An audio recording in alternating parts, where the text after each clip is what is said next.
ಗೋಮಂದೆಯ ಕೊರಳ ಘಂಟೆಯಲ್ಲಿ ಮಂತ್ರಾಕ್ಷತೆ ಮಂಚಾಲಯ ಮಣ್ಣ ಕಣಗಳಲ್ಲಿ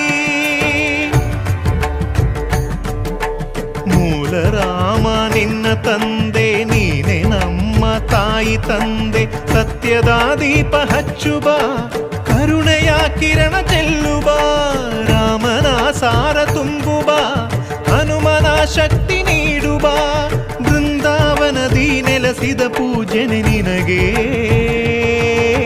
ಶರಣು ಶರಣು ಶರಣು ಗುರು ರಾಘವೇಂದ್ರ ಶರಣು ಶರಣು ಶರಣು ಶರಣು ಗುರು ಸಾರ್ವಭೌಮ ಶರಣು.